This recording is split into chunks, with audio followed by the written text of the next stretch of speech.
नमस्कार दोस्तों।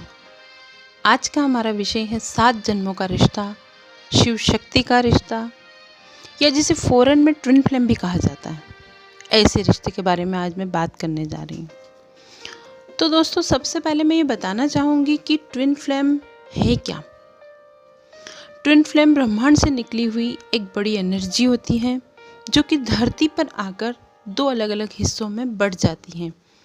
एक फेमिनाइन हिस्से में बढ़ती है, एक मैस्कुलिन हिस्से में बढ़ती है, और 2 अलग अलग शरीरों में जन्म लेने के बाद इन्हें 7 जन्म इन्हें इस धरती पर बिताना होते हैं। 7 जन्म के बारे में आपने सुना होगा कि हमारे शास्त्रों में भी कहा जाता है कि 7 जन्मों का रिश्ता।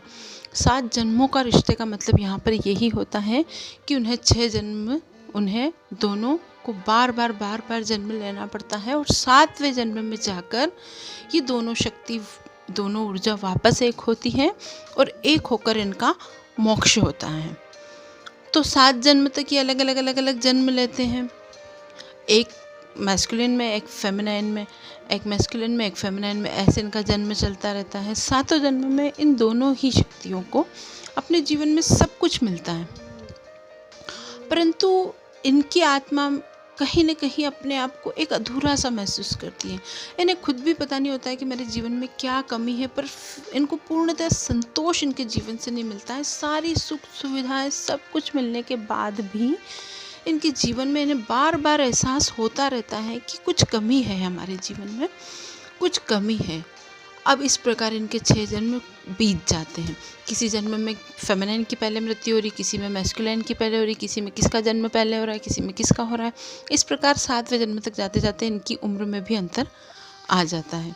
जरूरी नहीं कि दोनों मतलब सेम उम्र हो, सेम तो ये हो ही नहीं सकते। इनकी उम्र में अंतर आना तो स्वाभाविक है, क्योंकि इसमें प्रोसेस में इनमें जन्म मृत्यु का जो पहले किसका हो रहा है बाद में किसका हो रहा है ये चलता है।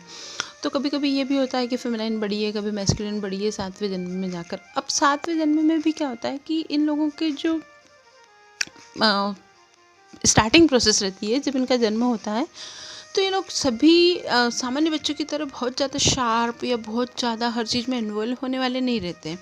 ये कुछ थोड़े से हटके रहते हैं, ये स्पिरिचुअल रहते हैं। इनको थोड़ा सा ईश्वर से अटैचमेंट शुरू से रहता है।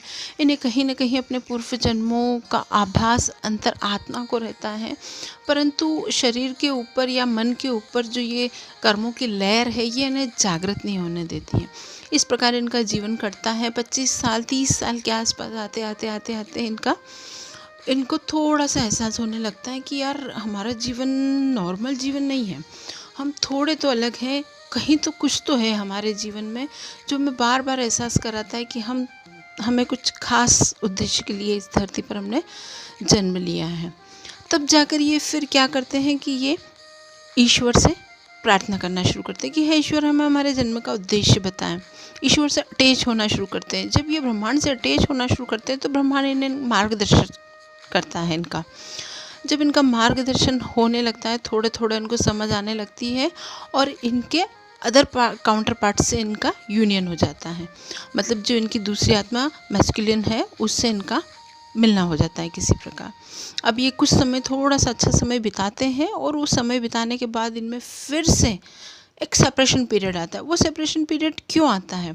वो सेपरेशन पीरियड इसलिए आता है ताकि ये दोनों अवेक हो सके, दोनों को ये पता चल सके कि वास्तव में हमारा जीवन कुछ खास उद्देश्य के लिए हुआ है। जब अगर ये खुशी के माहौल में रहेंगे तो ये उस चीज़ को समझ नहीं पाएंगे, इसलिए सेपरेशन पीरियड आता है। सेपरेशन पीरियड में ये लोग एक दूसरे को जानते हैं, पहचानते हैं, एक दूसरे के लिए तड़पते हैं। इन्हें ये एहसास होता है कि ये रिश्ता बाकी सब रिश्तों से बिल्कुल अलग है। हम बाकी सभी रिश्तों को किसी न किसी प्रकार भूल जाते हैं, थोड़ा टाइम में भूल जाते हैं, पर इस रिश्ते को हम किसी भी प्रकार से भूल क्यों नहीं पा रहे हैं? कहीं ना कहीं इसमें कुछ तो खास है। इन्हें ये एहसास हो जाता है कि ये सामान्य रिश्ता तो नहीं है।